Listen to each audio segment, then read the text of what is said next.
From the Library of Congress in Washington, D.C.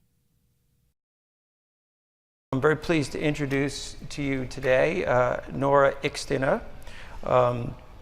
Give a few biographical details about Nora. She was born in 1969 in Riga after obtaining a degree in philology from the University of Latvia in 1992. She took courses in English literature at Columbia University. In 1998, she was guest editor of the Review of Contemporary Fiction, issue dedicated to Latvian fiction. Nora Ikstena is the author of a number of novels, including Celebrating Life, 1998, The Virgin's Lesson, 2001, Amour Fou, 2009, Biesa, 2012, and she has a new novel out called Mother's Milk. And so I think that's 5 novels, is that the count? But she's also written books of fairy tales, biographical fiction, nonfiction, essays, and so on. She's won many, many literary prizes, which I won't name them all. And her books have been translated and published in Lithuania, Estonia, Sweden, Denmark, Georgia, and Canada. And I also heard that she's just been translated to Hindi for the first time. Right. So that's quite an achievement. She has one book that has been translated into English, and that is Life Stories, and we'll be hearing more about and from this book in a few minutes. And with that, I introduce the translator of Life Stories, which is Margita, who is Margita Gailitis. A few details about her. She was born in Riga, Latvia. She's a poet in her own right, and she's the translator of many Latvian works. She immigrated to Canada as a child, hence her bilingual ability in both Latvian and English. And she returned to Riga in 1988 to work at the Translation and Terminology Center as part of the Canadian International Development Agency initiative. So we have both author and translator here, and we have the book that's available for purchase down in the sales area. Now, your program list says this is going to be an interview, but we have a pleasant surprise for you. We are going to actually have a reading. This book, to say briefly, is a collection of 8 short stories, and Nora is going to read one of the short stories, or apart from it. So the two of us are going to read. Yeah. Together. Better, so much the better. Yeah. Good evening, it's an honor to be here. So we will be reading from my story, White Handkerchief. And this is a story about an old man living in a suburb in America who went exile from Latvia after World War II. And it's a kind of story about living with your own language in a different context, when your languages around is different and you need to be in your new context, but somehow you feel your own language as your own home.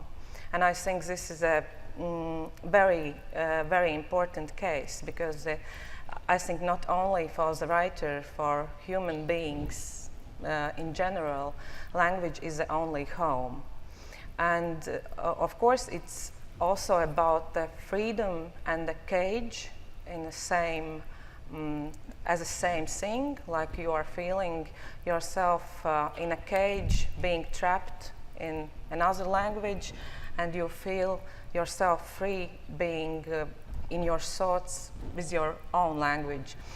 And we will be reading together with Margita. Margita will read the English part, and I will read some Latvian words, just for you to hear this very old and poetic language. The roots come back to Baltic languages, Indo-European languages, and also to Sanskrit. So we will read kind of a part, almost all short story, and then we will make some conversation. So enjoy. The White Handkerchief. The morning mist drifts as yet slowly over Vannaton. Soon, very soon, the sun will cut through it. That's how it is, at least until Martinmas, the day that marks the end of the period of All Souls. After that, the mist vanishes somewhere, it turns colder, and sometimes the first snow falls even before Christmas. Alone, he does his morning chores in the large empty house. Only Bagar, the large black tomcat, rubs himself against his legs. Bagar came to them from the woods.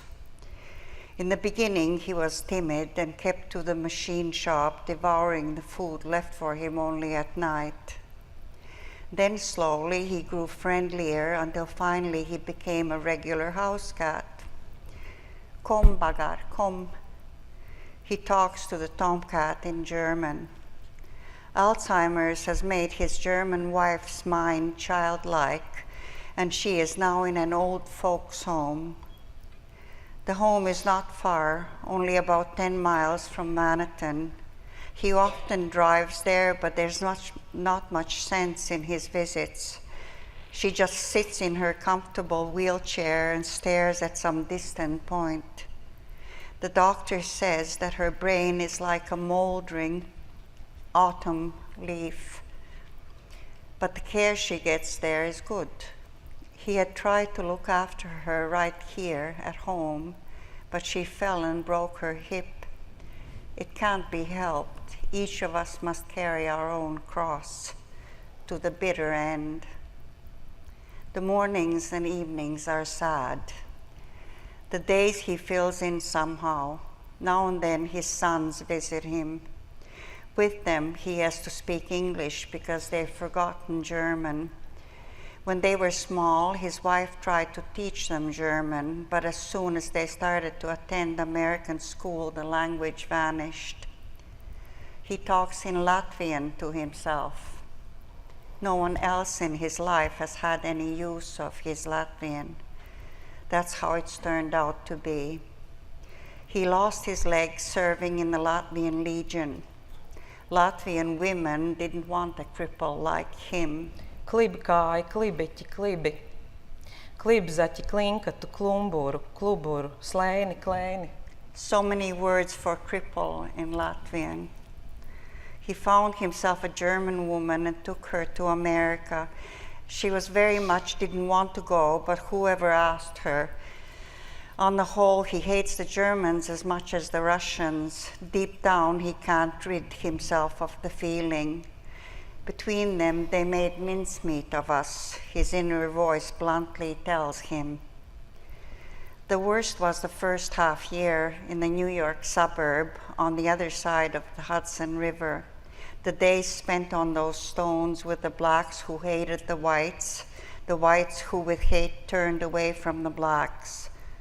On Sundays, he was able to meet with some old war cronies who would then stuff themselves with sauerkraut and sausages, get drunk and whine about the past. But nothing could be changed anymore. So he stopped meeting them. He started looking for cheap land in some remote, out-of-the-way American village, and he found it, the mountainous Manhattan. He came here for the first time in autumn. Pristine countryside, fawn-colored fields, mountains clad in purple and gold. A heavy mist momentarily pierced by the sun, not a house for miles around. This was the place. He bought land here and started to build a house. Everything would be their own. Fall asters, potatoes, and black currants in the garden, a piglet in the sty, roosting chickens, 2 dogs, and a cat. Having fried up 2 eggs with bacon and brewed some chicory coffee, he feeds Bagar, and then goes out on the small terrace to eat his breakfast. There's still no one in the vicinity. Sometime after buying the original piece of land, he had bought more so as not to be disturbed. Across the fields and a corner of the forest, the view looks out directly to the mountains. He had merely cleared some bushes and tidied up. On the other side stands a gigantic lilac, which he had planted that first spring. Ceriņi, cerīnes, pliederi, sirināji, sīriņi, vādzemes, kārkli. The many names for lilac in Latvian roll off his tongue. A jumble of words clutter his head, not allowing him to eat his breakfast of eggs and bacon in peace.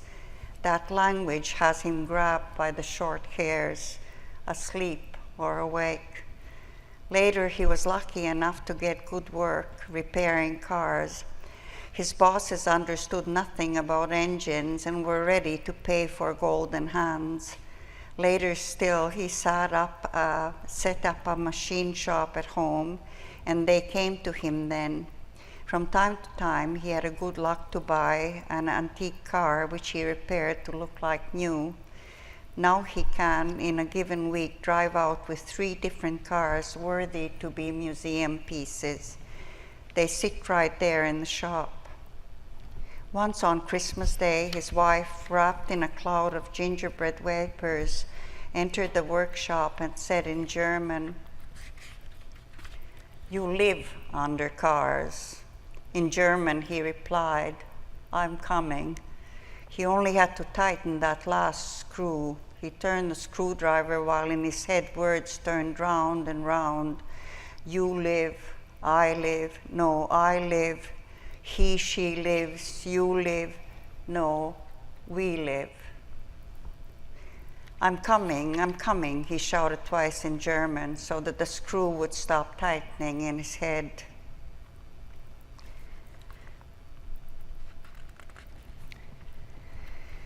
On the way to the store, he also stops at the church. He doesn't even know the denomination of the church. Generally, he never used to attend church. But once he came into the church because his oldest boy was ill. Then he entered to light a candle for his son. He sat by himself among the rows of church pews, listening to how the burning candles sputtered. At that time, upon leaving the church, he stopped at the wooden pulpit covered in red velvet. To it were pinned small white notes. On all of them something was written, each in a different hand, but all of them started with a phrase, "Please remember in your prayers," followed by the name of a person. Deep down in his heart, he didn't believe in such help, but he picked up a pencil and wrote on a piece of paper about his son. The next time, when his son was already better, he stopped here again. Going to light a candle, he stopped at the pinned notes and saw his own among them. He had written his request in Latvian. Since that time, he now and then stops by at the church and writes a request for someone to be remembered in prayers, in a language which no one understands here. This time, he just sits in the church for a while. Maybe it's useless to write the 101st note asking for prayers for his wife. Perhaps she's on that path that doesn't lead back, where one can only go forward. He should go. But in the meantime, it has started to rain, and the black-skinned woman who cleans the church, leaning against the door, says to him, "What a heavy rain." Yes, rain, he thinks. Patekas rasa, birda, sijātais, smigulis, bāriņu asaras, debesu rasa, smīla, vīsla, gāzeņu lietu, saumeļu lietus, plītenis. Downpour, dew, drizzle, smattering, orphans' tears, heavenly dew, rainfall, rain, squall. The rain soon ceases, he drives on. The drive is lovely. It's still warm, and there in a distant field, white oxen are grazing. Further away, there's a river where he occasionally goes to fish. The bigger ones for themselves, the smaller ones for Bagad. Those were very happy times for the boys. His wife did delicious fry-ups while he made fish soup with dill and potatoes. Since he's on his own, it seems to him increasingly that all of this has never happened. There's only the wind in his head that carries with it words, only him and that wind. He knows every corner of the Vanatan store, the bread here, the milk and buttermilk there, bread here, meat there. Everything always the same and in the same place. Only the turkeys and pumpkins appear on their respective festive days and as quickly disappear. Does he need anything? He takes a bag with red-skinned potatoes. They can keep at home. Well, what have we here? The cashier mumbles to herself. Red potatoes. She drags the bag over the squeaking code registering surface. Yes, potatoes. He pulls out a somewhat worn, shabby wallet with carefully folded dollar bills. Potatoes. Tupeņi, kartupi, kartiņi, rāceņi, buļbas, buļvas, pampāļi, bimbaži, bimbāļi, bambāļi, zemes pupas. Potatoes, spuds. No, he won't go to the barber. In truth, there's nothing to cut. He'll drive to the nearest town. He'll just drive around a bit, maybe stop at Wendy's for coffee, maybe go into Wegmans to buy some fresh fish for himself and bagar.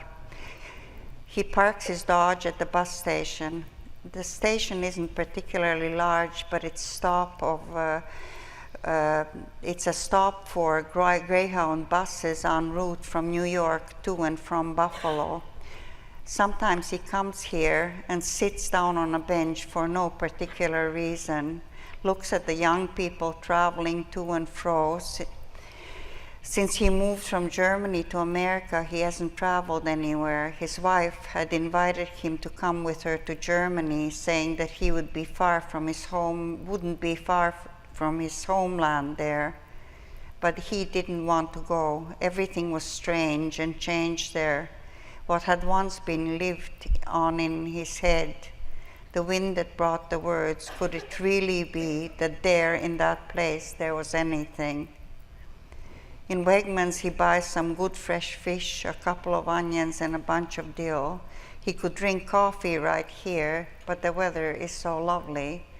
He places his purchases in the trunk of his car, buys a takeout coffee at the bus station, sits down on a bench between the bus stop aisles, and with pleasure lights up a cigarette. Then suddenly, he hears in Latvian, "I'll come to New York." What does his inner voice want to tell him? He turns sideways and sees that it isn't the usual wind in his head. A young woman with a backpack slung over her shoulder, a traveling bag at her feet, is talking in clear Latvian on a small telephone. She looks precisely the same as all the rest of the travelers. No, don't come to meet me. I'll take a cab," she says in Latvian. And then she bids a very Latvian farewell. Nu tad ar to dieviņu. Well then, Godspeed. Goodbye, and there she stands, not very far from him. Having finished talking, eats an apple and then blows her nose and searches for something in her pocket. Ar to dieviņu. She's right here, only 2 steps away from him. Not the wind in his head, but she has said these words. Already a minute later, the bus has hidden her from view. He waits for a brief moment, then goes onto the platform. He sees that she has settled into her seat. He's standing right in front of the woman. When the bus starts to move slowly, he pulls from his breast pocket a big white handkerchief and, dragging his prosthesis leg, hurries along beside the bus, waving his handkerchief in farewell. He sees the woman's surprised face in the window, how she continues for a long time to look back at him who, dragging his leg along, is waving farewell with his white handkerchief. On the way back, he decides to visit his wife. The caretaker at that moment is feeding her a mashed mango. "Perhaps you'd like to feed your wife," she says. "Yes, oh yes," his wife. Manējo sieveni, meitieti, veco bābieti, mūža draugu. "Mine, my girl, my wife, old woman, Biddy, life's friend." He takes the bowl with the mango and feeds his wife. She eats mechanically, staring at the wall, not recognizing him. The mango mash mingled with saliva dribbles from a corner of her mouth. He pulls out the white handkerchief, wipes the corner of her mouth, and says, Ar to Dieviņu. Godspeed. Thank you.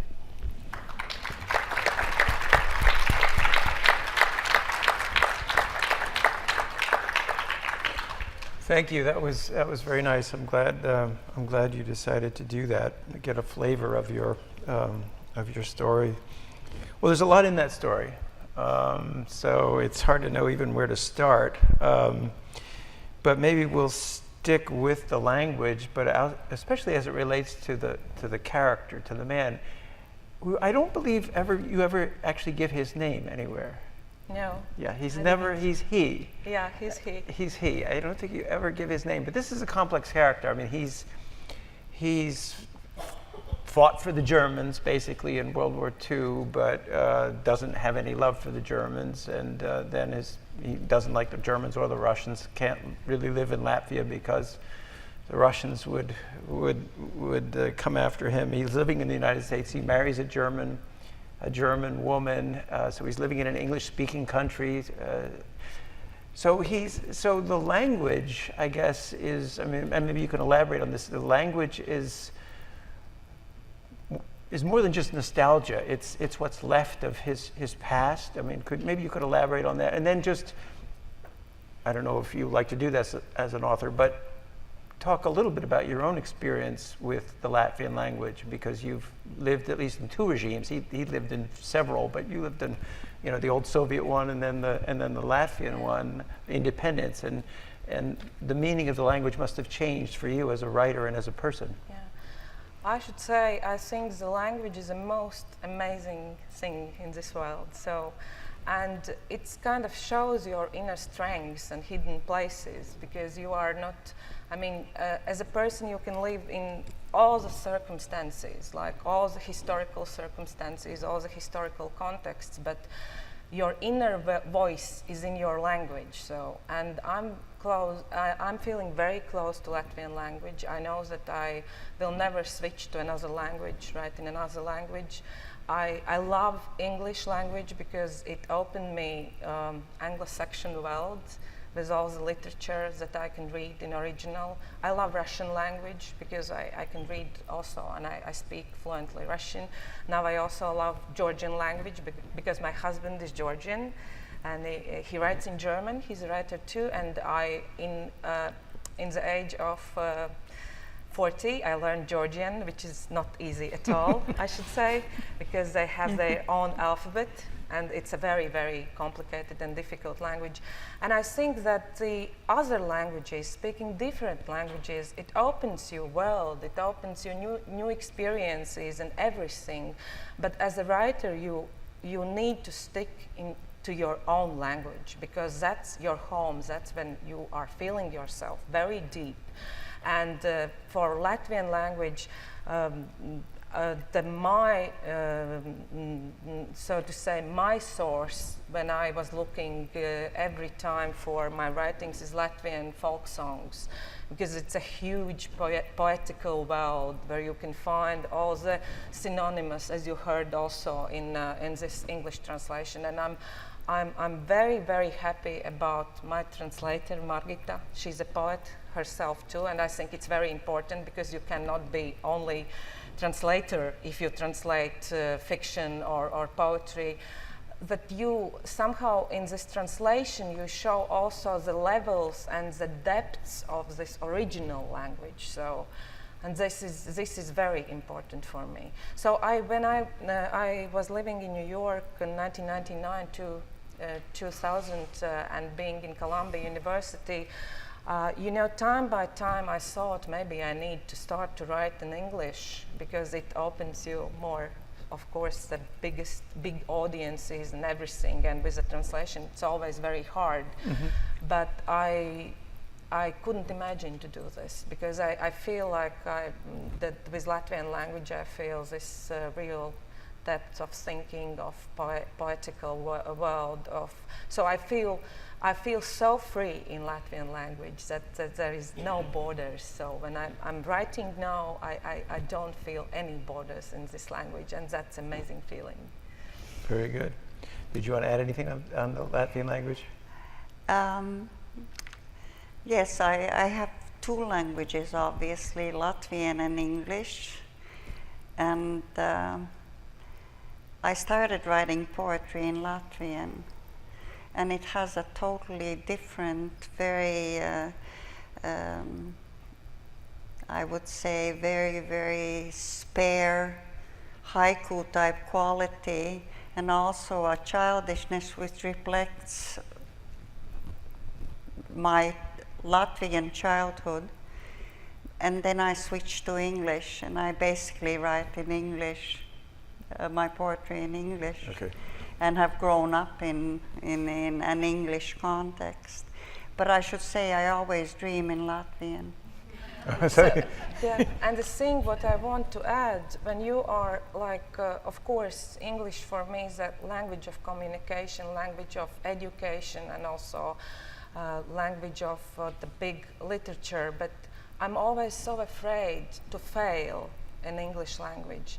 I'm not afraid to fail in Latvian language, and I think it's also a very nice feeling that you can win and you can fail too. So it's a nice feeling. Let me shift the focus a little bit to something else that's in the story, and that is your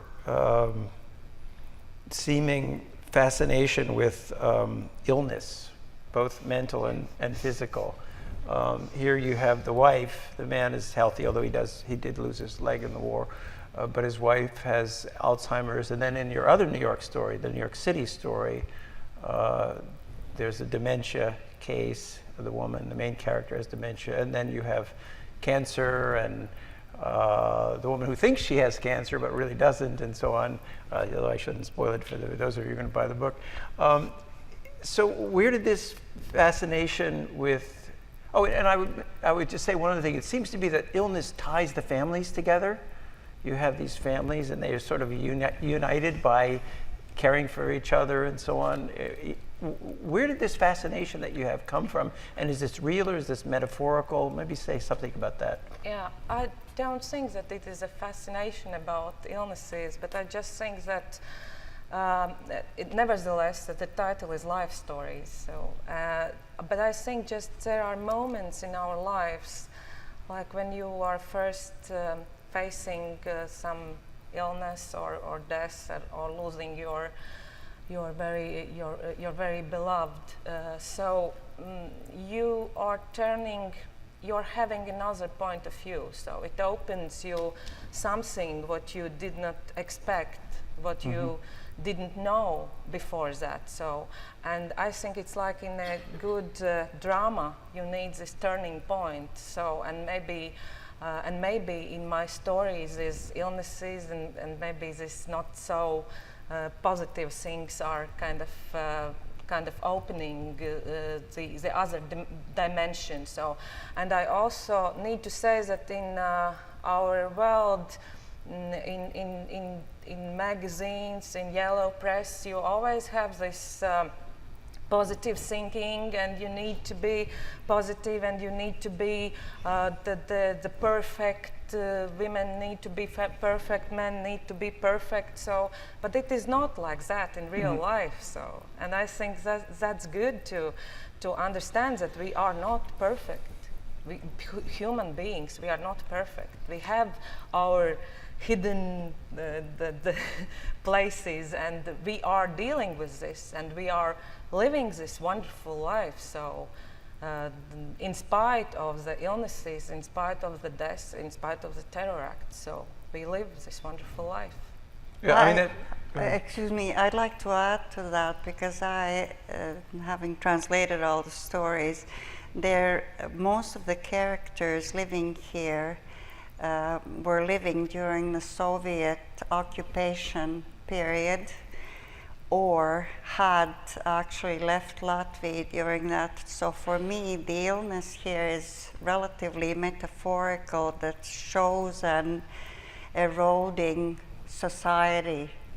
And I think there's a metaphorical value to it. I don't think, I've translated her fairy tales, etc., etc., and I've translated many Latvian writers, and this erosion comes through in a lot of Latvian literature.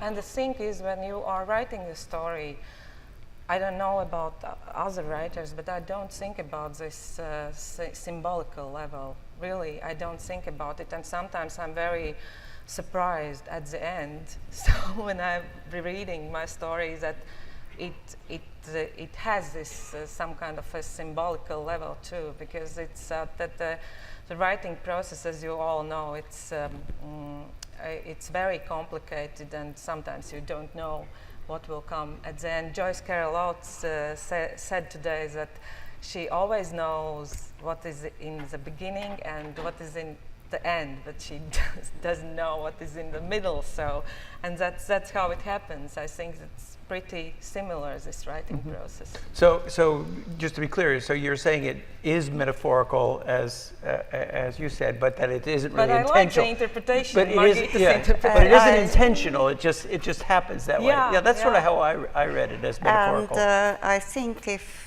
people read this book and the short stories, it gives a bit of a perspective on what this world is like. People don't really know Latvia, and the Latvia of 50 years being occupied, Soviet occupied, and so on, don't really know this country.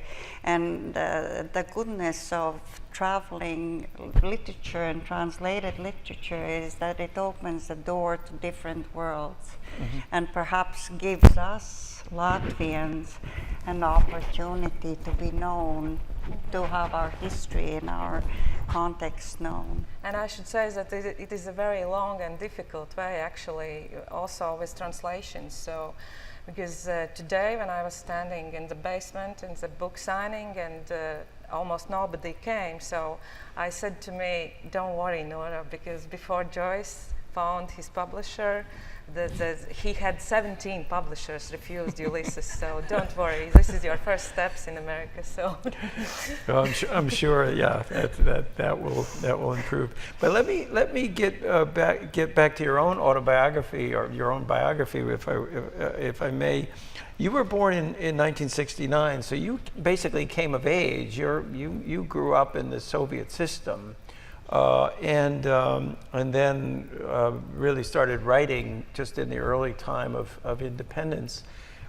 What difference did independence and the collapse of, I mean, suppose the Soviet Union had hung on another 10 years, which it could easily have under a different scenario, and so you would have been maybe 30 or 32 or whatever when the system collapsed. Would you still become a writer? I mean, did you always want to be a writer? How did that momentous event in the life of your country and in the life of everybody who lived in that country, how did that affect you as a writer? I should say thank you to my parents that I was born in 1969, because it was a perfect timing. So for me as a writer, because I spent my childhood and also youth under Soviet regime, and then we had this independence and completely changes and everything. And how did it affect literature? Very, very seriously, because in Soviet times, although we had brilliant, nice poetry and prose, that was this saying underlines, and this truth about independence of Latvia, what authors tried to say underlines, and somehow it also trapped them, because it was not literature written because of literature, but literature written also because of saying something underlines. And when my generation started in the beginning of 90s, subtext. Yes, subtext. Yeah. When we started to write literature because of literature. We felt ourselves free, and also we had this access also to English literature, also to exile literature, which was not possible during Soviet times. So, and I should say it is really perfect timing, because without knowing the Soviet systems, the Soviet Cajun regime, I would not be a writer as I am now. So, and also without not having this possibility to live in a free democratic world, with all the difficulties and mistakes. So I would not be writer as I am. So. Very good. But it's interesting that you do write sympathetically and understandingly about some Russian characters. You have at least two. You have Olga, the mistress or girlfriend or whatever of the man who's been, of Francis, the man who spent time in Syria, and then in Siberia rather. I'm sorry. And then you also have Nadezhda, the frog woman or whatever, who's Russian, and you write very sympathetically about these Russians. Yeah, because I mean it's the real stupid thing to hate language or to hate a nation or peoples because of regime. So I never did that, because I'm very happy that I know this rich rich Russian literature and culture, and then I can speak Russian. And it was also regime, because Stalin deported not only Latvians, Estonians, Lithuanians, he deported the Russians, Belarusians, Polish people. It was a regime who made it. So of course now speaking politically, we have really big troubles being neighbors with Russia, but also because of regime, not because of people, and not because of culture, and not because of language. I wanted to ask you about nature. You also seem to be a great nature lover. And it seems like everybody lives on the edge of the woods.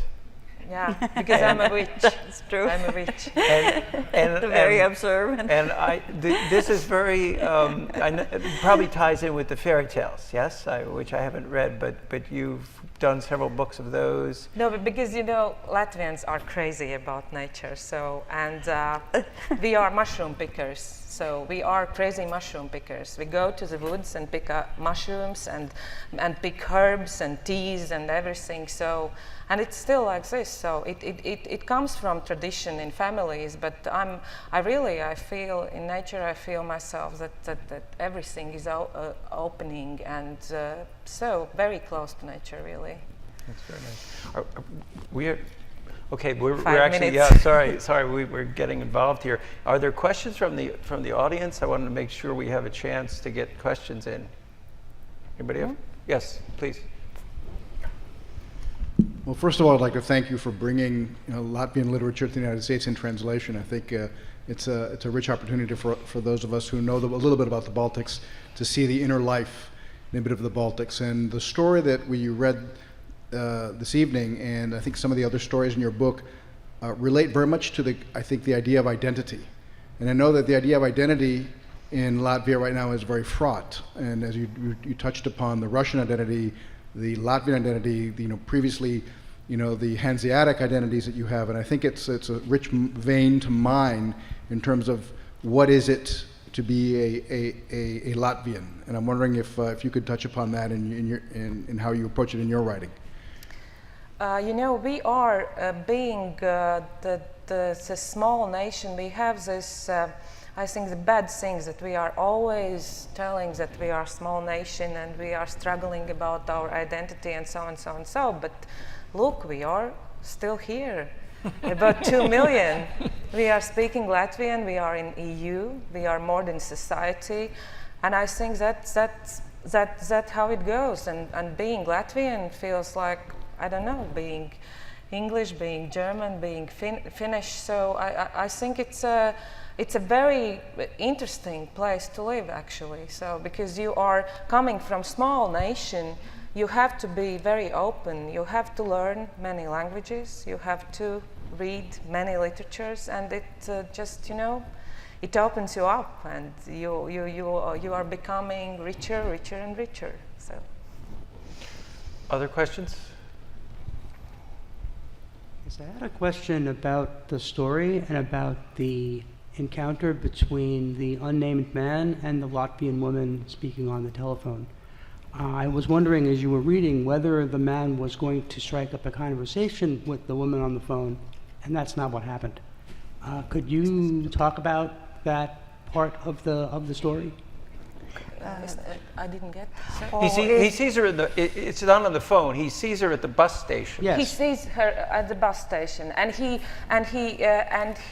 hears Latvian language first time in his life alive. So because before that he was living, the Latvian language was living inside him. So he didn't speak in Latvian with his the sons and the wife. So and now it becomes that the language is alive somehow. He hears this language and he's like, amazed that it is possible. So. But the question, it's a good question. Why doesn't he talk to her? Why doesn't he talk to her? Because he's a shy man. He just, he just shows her this sign. Yes. But I needed it for story. Yes. Sorry. I could see that. Because if he starts to talk with her, it's another story. So sorry. Yes, it could have been another story. You are right. Well, thank you. Very good. Please. This is your 5th book, so I have 2 questions. One is, why did you choose this book to be translated as opposed to any other?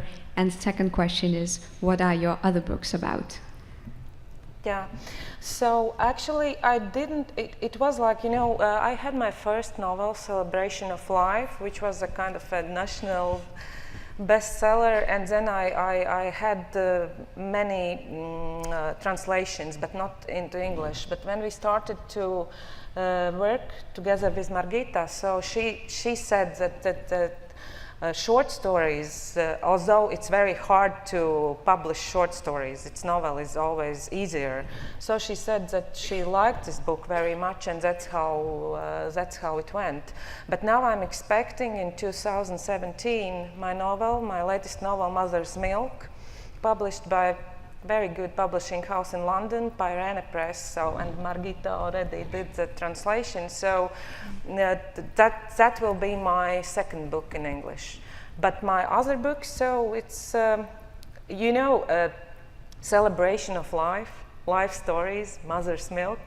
I think about essential things of life. So in a short. So it's hard to to talk more now, but that's how it is. Yeah. Thank you. We have another question? Maybe, oh, go ahead. I was going to ask, how much communication was there in the translation process? Or did you just work separately? I didn't hear, excuse me. How much communication was there in the translation process? Actually, I've translated poets and Nora, quite a few writers. I only communicate with the writer at the end of the process.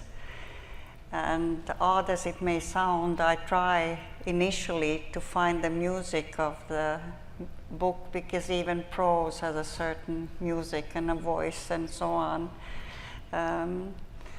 Yeah, but for the author, I should say that I have this experience, like working with Margita, that I know English, and then it's much more easier, because sometimes we can work together and so, and this is a very interesting process for the author too, because now I have 2 books in Hindi, and I don't have any clue what they translated and what it looks like, so, and what it is about, so. And you can be really lost in translation, and that's the worst thing for writers. So, but I was enjoying so much working together with Margita of life stories and also Mother's Milk, because it's like writing your own novel, and also what translators sees in this text. You didn't even expect that you wrote something which is not so good, so perfect. You just said it like, you know, da-da-da-da-da in Latvian. And when you need to translate it, you need be more precise, more perfect, and so and so. It's a very good for writer too. It can be tough too. There are things, there are things in Latvian that are non-translatable in English. Like I asked today, Margita, how can you translate maucis in English? You cannot translate it. It is something that protects you. But this old Latvian word maucis, you cannot translate it in English. So you have to somehow to tell the big story, going back to history about the one small thing. So. Okay, well, I think we're real quick, John. I got my red sign coming here. I'm very sort of fascinated by the creative. I am very always fascinated by the mystery of the creative process, and I'm sort of wondering what stimulates your sort of creativity. What creates the idea for the next book? Could you touch on your what generates your creative juices? You know, I think, of course, in general life, but also memories, because I believe in memories, and I believe that only real, historical, true facts, what we can rely on, are our memories. So that stimulates me. Well, that is a perfect way to end a session, a wonderful session with the writer Nora Ikstena and her hardworking and talented translator. So thank you very much, and let's join in a. Thank you.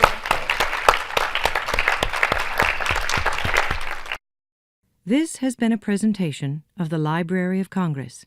Visit us at loc.gov.